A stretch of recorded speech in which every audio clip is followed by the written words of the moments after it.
On this week's episode, advice from the Elite 15. Give them one bit of advice, and you're not saying if they follow it, it changes immediately, but they'll shave 10 minutes off their time if they follow that advice for 3 months. What's the advice that you give them to go work on? Lauren Weeks. If you give it to them, told them to go away for 3 months, they would shave 10 minutes off their next race time. What would your one thing be? James Kelly. One thing to shave them 10 minutes off their time. Dylan Scott. Piece of advice that you give to them, and they go away for 12 weeks and then shave 10 minutes off their time 100%. Tim Wenisch. HYROX Elite. What would you suggest to that person to shave like 10 minutes off their time? One piece Sean of advice Noble. that you'd give, and if they implemented that piece of advice within 3 months or 6 months, they would shave 10 minutes off their HYROX time.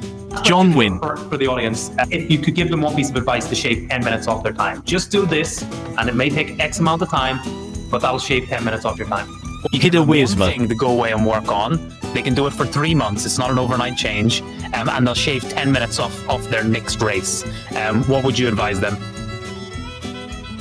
Vivian Tafuto. If you were to speak to the median HYROX athlete and you were to give them one piece of advice, and if they were to follow it, in 3 months they would shave 10 minutes off their time. Say Pelayo anywhere from Menendez. 2 hours to 90 minutes, or maybe just below 90 minutes. What's one piece of advice you'd tell them down the barrel that if you do this and you do it for 3 months, you'll shave 10 minutes off your time? Beau Advice Willis. you give to them, and if they focused on it, they'd shave 10 minutes off their time for sure. Jess Give them Pettrow. one piece of advice and tell them to go away and work on it for 3 months, they'll save 10 minutes off their time. One piece Amy of advice Bavilacqua. for HYROX athletes to shave 10 minutes off their time. Someone who's Harry doing Thompson. a HYROX day with around like 90 minutes and they want to shave off 10 minutes of their time, what would you recommend them doing? Alexander Roncevic. So I finish up every podcast, and especially with you, is I say this is advice for the average HYROX athlete. And average is the wrong word, because the average person doesn't do HYROX. But the median HYROX athlete, let's say they're doing an hour and 30 minutes in a pro or an open race. You give them one bit of advice, and you're not saying if they follow it, it changes immediately, but they'll shave 10 minutes off their time if they follow that advice for 3 months. What's the advice that you give them to go work on? HYROX is an all-around sport. So the better you are in sport, the better you will get in HYROX. Focus on the runs, try to be consistent. Don't go out for a run or 2 runs in 1 week, and then the next week you skip everything because it's raining outside. So if you start with 10, 15 kilometers per week, do this the next week, do this the next months, and so on. And then you can add up. Make sure you're not getting injured. Make sure you stay healthy.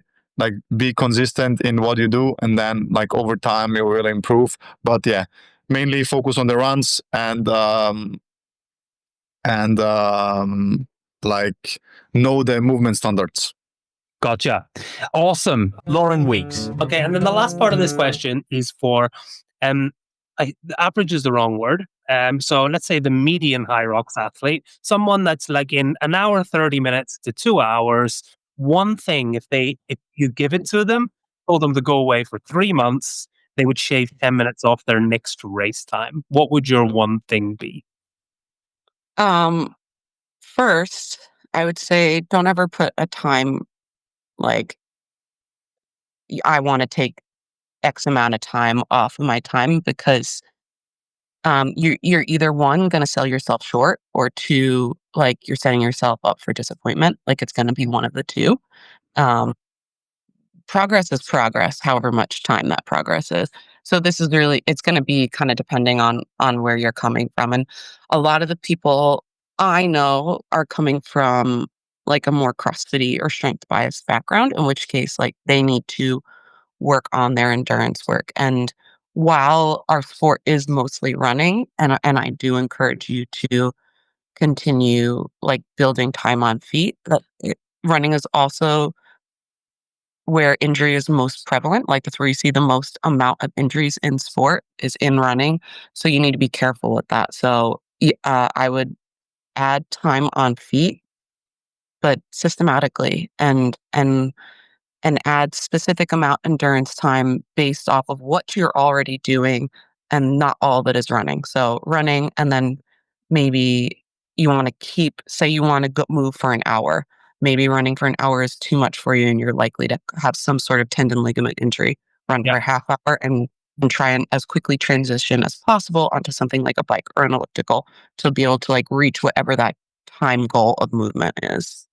Yeah, okay, cool. And there are just some of the impact on running. What if someone replaced some of their like if they're at that level, what if they're replacing some of their run sessions with like, I don't know, like relatively challenging hikes, like up and down hills, maybe some weighted hikes? Would that play in or to reduce impact? And it doesn't have to be challenging. Like the majority of our work should be in a Z1, Z2 effort if you're in a 5-zone model. Like a very small percentage of your training for this sport should be at a higher intensity. So it doesn't have to be like an intense hike. Yeah. Just going out for a hike is good. And not even just good enough. Like that's good. Yeah.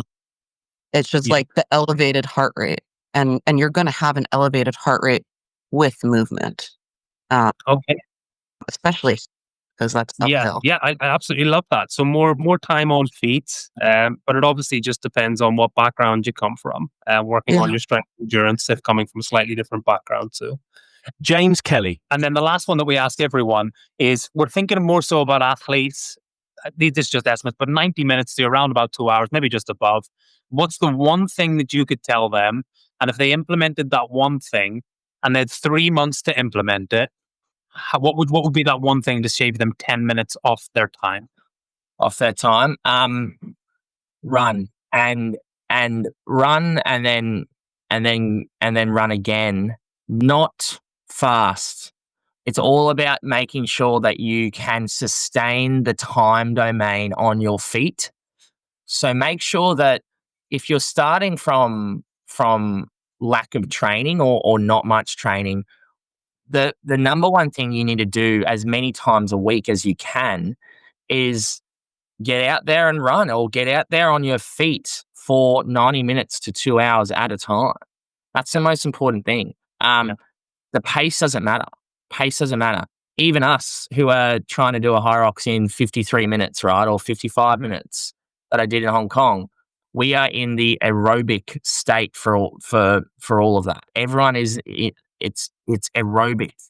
And I think a lot of people are still toying with the idea of we need to run fast to get faster.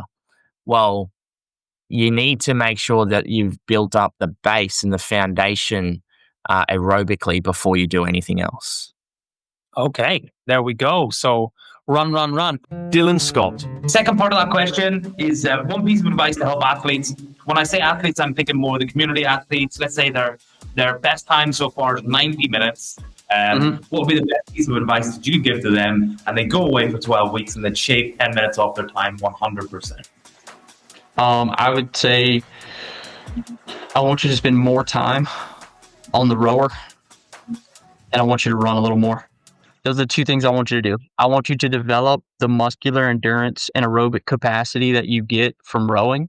And I want you to run a little more, because running is 70% of the race. Yeah. You're probably not running enough, and you can probably develop yourself with less damage on the body by using the ergs. So commit to those two things, and you're going to cut time off. Cool. Absolutely love it. Tim Wenisch. So for like the average sort of HYROXer, let's say like 1 hour 17 to 90 minutes, what would you suggest to that person to shave like 10 minutes off of their time? For these kind of athletes, improve your running. Yeah, it's simple. Especially 90 minutes, improve your running, enjoy running, to get the love into running, and then you will improve your overall time, of course. Okay. Would you suggest like just low, slow, I can't talk anymore. Low, slow running, or would you suggest adding that intensity in at that stage? Of course, intensity also, but the most people don't enjoy running when they begin. And I, as a coach, I know when I learn to run slow at the beginning, they feel more comfortable and they don't feel very exhausted. And then I enjoy running. Okay, I can reduce my stress. I have good feelings. I enter running with good feeling. That's the most important point. And when I enjoy running, then you can go up with the intensity, do like some fartleks, 1 minute fast, 1 minute slow, but just by feeling. And after that, you can implement some times what I need to reach. I love it. Keep it simple. Just get out and run more and just enjoy it. Yeah. That's it. Sean Noble. Yes, one piece of advice for people that, let's say, they're 90 minutes and beyond athletes.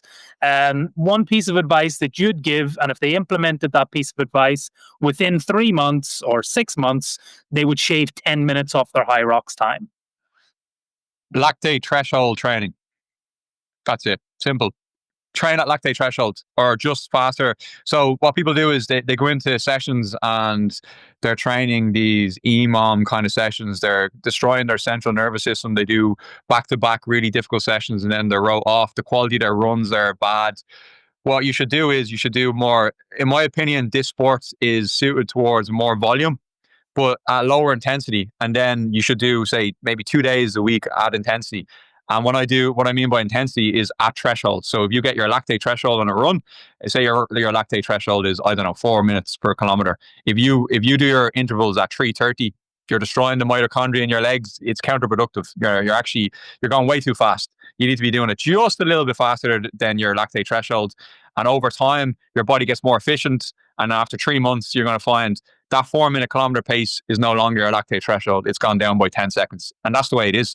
It's time. You're not going to be dramatically faster in 3 months' time, but you've moved your lactate threshold from 4 minutes to 3:50. Then your energy expended on each station is going to be easier because you have a lactate threshold in each station. And if you train them like you do running with volume and train that lactate, everything's going to drop. And over 3 months to 6 months to 9 months, that will compound. And you'll find you're going from a 90-minute HYROX to a 70-minute HYROX in, 9 months to a year. Wow. Okay. Amazing advice. Jon Wynn. So then this last question's for the audience. So let's think about someone that's 90 minutes to 2 hours, right? So in that sort of range on times for finishing. What would be the one piece of advice that you'd give them to if you could give them one piece of advice to shave 10 minutes off their time? Just do this, and it may take X amount of time, but that'll shave 10 minutes off your time.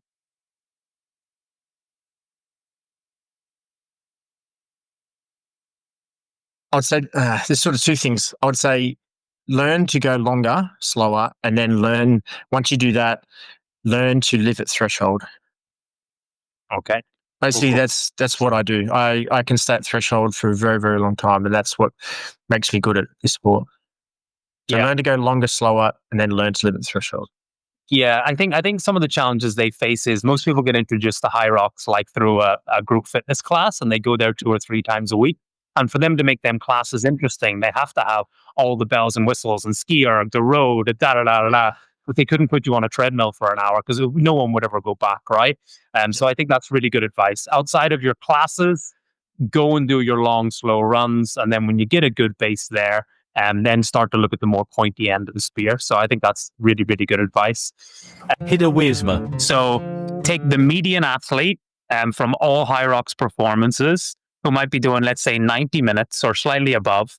You give them one thing to go away and work on. They can do it for 3 months. It's not an overnight change.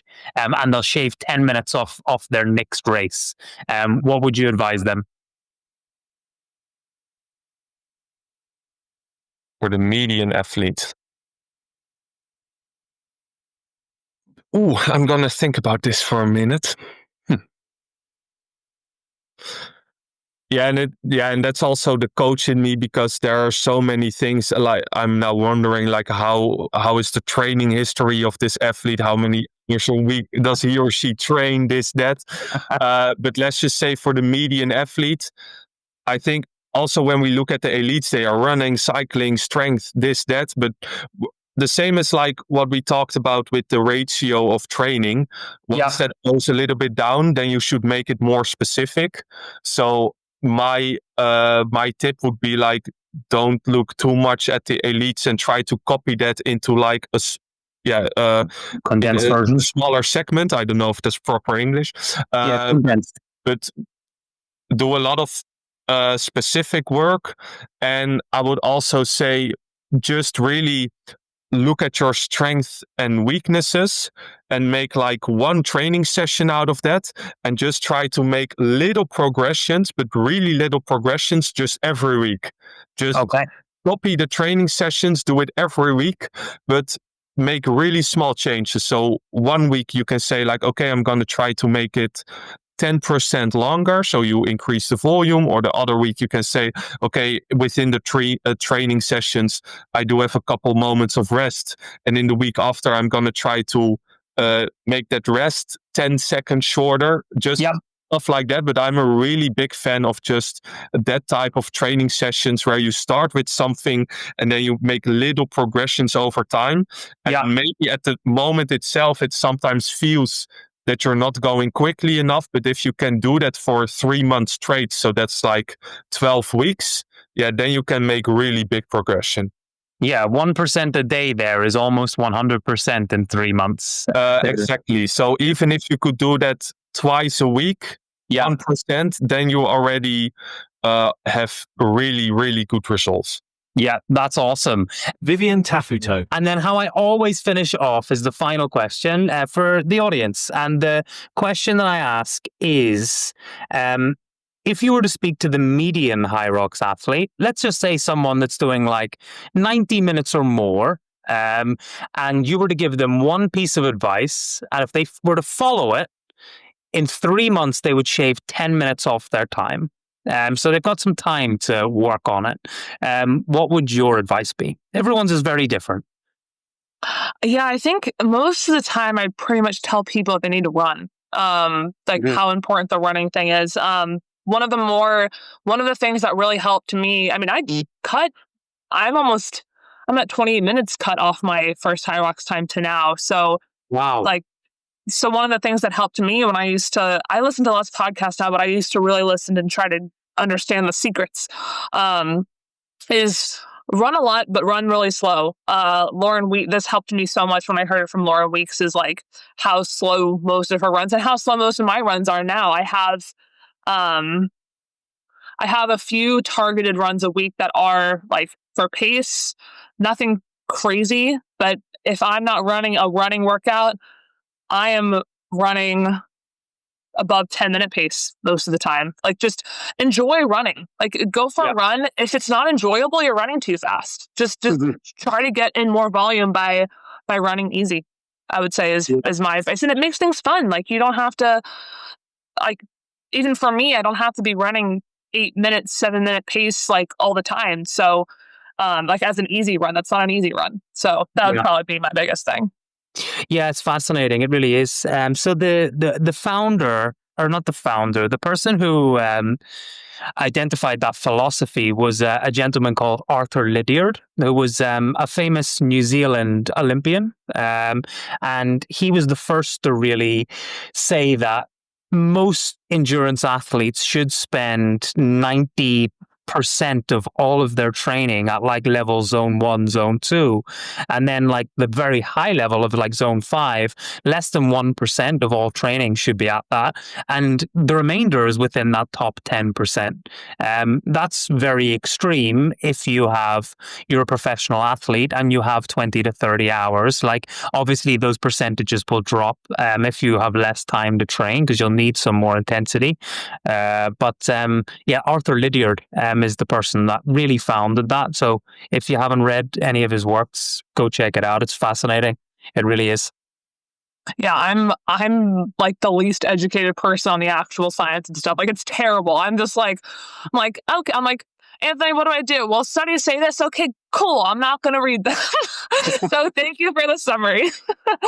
But yeah, Makes good sense though, doesn't it? Like it's kind of like you don't build a house like not on good foundations, and it's just if you look at it like that, it's just this is just kind of your base, how your framework, how your cardio engine just maintains, and then you layer your performance metrics on top of that. So, and the fact that you can enjoy it makes it enjoyable, especially if you're doing it 70% of the time, because a lot of people are out there killing themselves, like they really are, you know, especially in HYROX classes around the affiliates around the world. They can only get to the gym 4 days a week and they're in there training at max heart rate and not really improving an awful lot. So yeah, it's great advice. It really is. It's absolutely wonderful advice.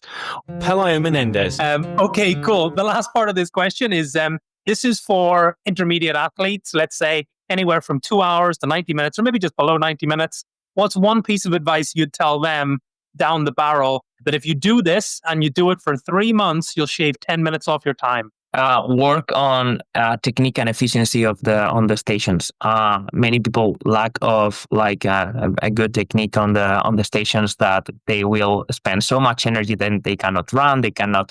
So there's a lot there to gain more than you think. There's two things I'm gonna say. First that, and second run.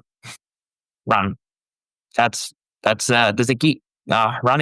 Running is not only 50%, it's more than 50%. It's what makes you push as well good if you have like a capacity to hold the pace without compromising a lot your muscles and recycling lactate. So running and being efficient on the movement. That's okay. Beau Willis. So part B of the question, this is more for the everyday HYROX athlete. They just, I don't know, just doing their first race or maybe just likes to do 2 or 3 races a year, not in the Elite 15. What would be one bit of advice? Let's imagine their best time so far is 90 minutes or maybe just slightly more. What would be the one piece of advice you give to them? And if they focused on it, they'd shave 10 minutes off their time for sure. Yeah, that's like real subjective for who the athlete is. What background they're coming from, and where like I'll just give you an example. For me coming into HYROX, I was already at a pretty good position where I could do a good time, but I had been doing CrossFit at a high level for a long time, and the stations were sort of capped out, if you know what I mean. So like I peaked in my strength and my capability on like individual stations. So for me to improve, it was all about building my capacity in running, like basically just becoming a better runner, and building a bigger engine, because I'd never done workouts longer than like 20, 30 minutes really. So just building engine and building my running volume slowly.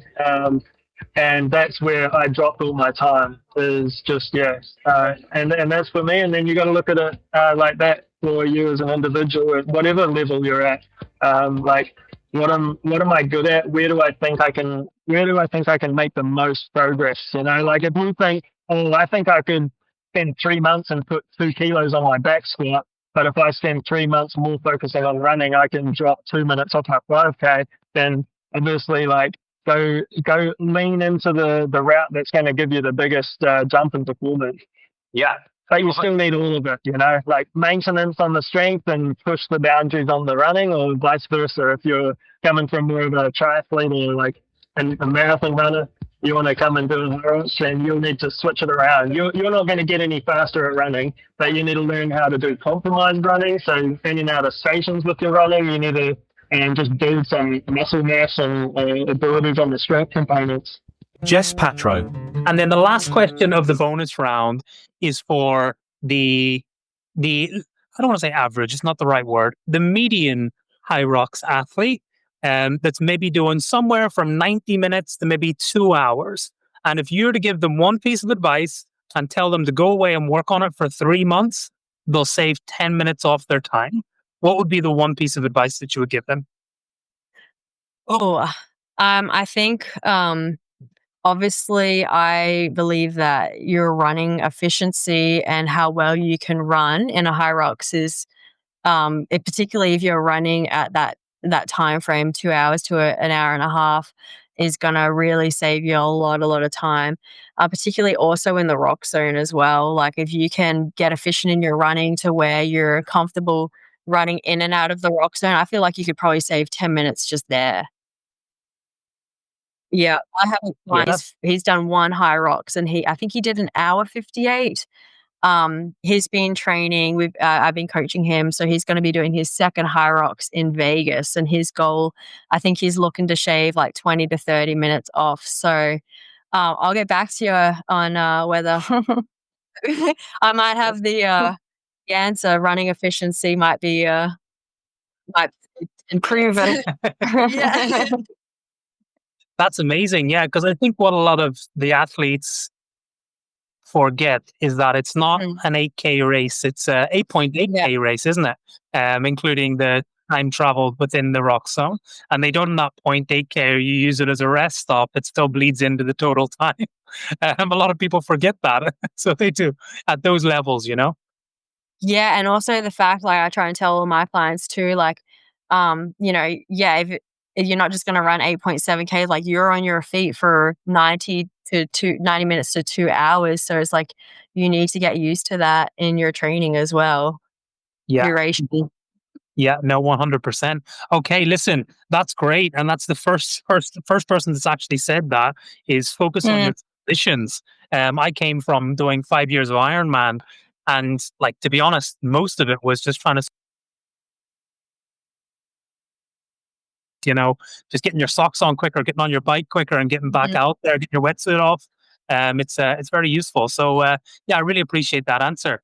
Amy Bavilacqua. And last but not least, question 8 is a two-part question. So question 8, part A of the question is one piece of advice for HYROX athletes to shave 10 minutes off their time. That's the first part of the question. So imagine someone that is maybe doing 90 minutes for a HYROX at the moment. What's one piece of advice that you would give them? And if they focused on that, let's say for 8 weeks, they could probably make the most bang for their buck. I would have to say the running, and that's probably not what they would want to hear. But yeah, I'd say if you're running, if you're doing a HYROX in 90 minutes, I would probably say that the majority of your time is spent running, because I don't think the stations, unless you're really bad at the stations, but I think it's probably the run, and you probably need to go out and run at least 20 miles a week, 25 miles a week, speed work, tempo, threshold, and I think that's where the improvements will be made. You know, there's always going to be outliers, but if you had to look at the overall stats, I'd say the run. Yeah. Perfect, that's great. I'm sure that'll help a lot of people. Probably not the answer they want. Well, I mean, unless you're taking 10 minutes on the sled pull. But I think if you're seeing 10 minutes on the sled pull, it's kind of obvious where you need, like my first sled pull, I thought it was going to be a piece of cake, and it was like 7 minutes. I'm like, okay, well, I need to work on my sled pull. Yeah. If your wall balls are taking you 7 to 8 minutes, obviously you need to do more wall balls. But if everything else is kind of within the range, it's probably the run, unfortunately. Okay, cool. Harry Thompson. The final part of this question is we like to sort of ask this question every time for someone who's doing a HYROX, say around 90 minutes, and they want to shave off 10 minutes of their time. What would you recommend them doing? So the easy answer is run more, but it depends on the athlete a little bit, because if you came into it like me, who was like a reasonable runner for a CrossFit kind of world, but I was probably still doing less than 3K a week, like maximum, like 3K would be like, oh, you've done Murph or something that week. So then there's a lot of mileage to be gained by running more frequently. You are going to kind of get a big improvement. But now there's a lot of people coming to HYROX who are finding it through their running. So they're already actually really competent runners, and it's some of the other stuff they're not good at.